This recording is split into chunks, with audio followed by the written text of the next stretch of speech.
Madam Speaker, I would like to seek some clarifications on the amendments being made to the Wills Act, the Government Proceedings Act, and the Legal Profession Act. I declare that I am a lawyer with a practicing certificate in force. First, the Wills Act. Clause 50 of the bill will introduce a new provision to the Wills Act. The new Section 28 will allow a court to order that a will be rectified if the court is satisfied that a will is expressed in such a way that it fails to carry out the testator's intention due to a clerical error or a failure to understand the testator's instructions, or both. This provision seems to be influenced by legislation in other countries, such as the UK Administration of Justice Act 1982, which contains a Section 20 similar in wording to the bill. I have noted that an NUS law academic, Associate Professor Barry Crown, had recommended that our Wills Act be amended to include such a statutory right to rectify a will, to bring more certainty to this area of the law. This is because a 2014 case decided by the UK Supreme Court has suggested that the courts had a common law right to rectify wills, even if there is no statutory right, and it is probably more prudent to legislate the right to make clear what powers the court should have. Nevertheless, the UK case in question, Marley and Rawlings, also raises questions about how wide the power under the new provision should be.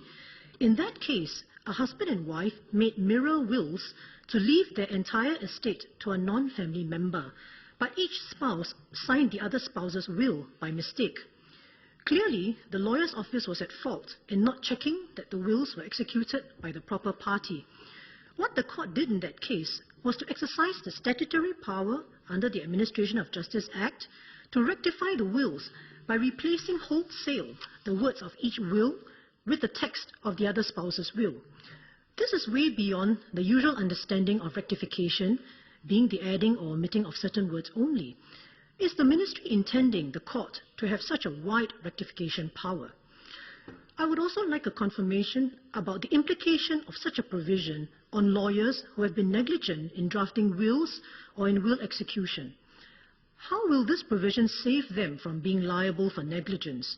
Will clients be expected to go to court first to try to rectify the will before suing lawyers for negligence? This will put a heavy burden on clients. Next, Government Proceedings Act. The Government Proceedings Act enables the government to sue and to be sued. Clause 9 of the bill amends Section 29 of the Act to provide that in such lawsuits, it is possible that the court can certify that legal costs for more than 2 government lawyers may be payable. This is a change from the current position where the maximum number of government lawyers a litigant may have to pay for is 2.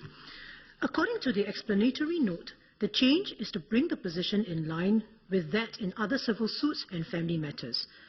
The current position in other civil suits and family matters is that the court may order a litigant who loses to pay legal costs for more than 2 solicitors on the winning side.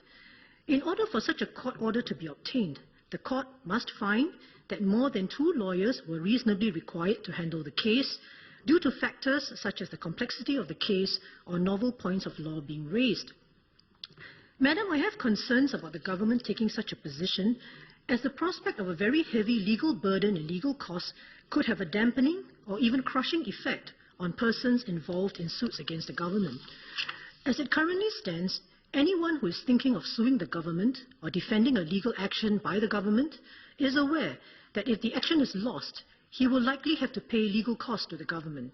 This is on top of funding his own lawyers to meet the fierce challenges thrown by the government's legal team, whose limitless resources include having the entire legal service and civil service at its disposal.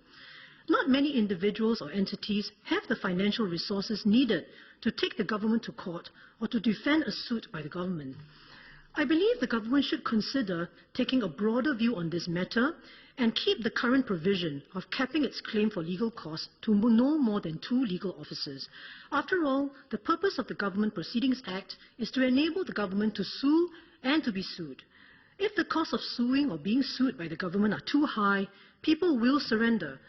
There must not be a signal sent that the government is trying to use the prospect of crushing legal costs to deter or wear down those who may wish to sue the government or to defend government lawsuits vigorously. Lastly, Madam, the Legal Profession Act. Clause 16 of the bill makes various amendments to the Legal Profession Act. My query relates to Clause 16T and U, which deal with the disciplinary proceedings against lawyers who have misconducted themselves.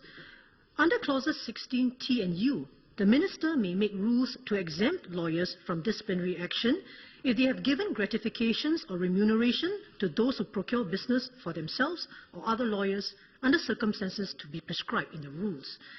The act of giving gratifications for procuring legal services is generally abhorrent to the profession.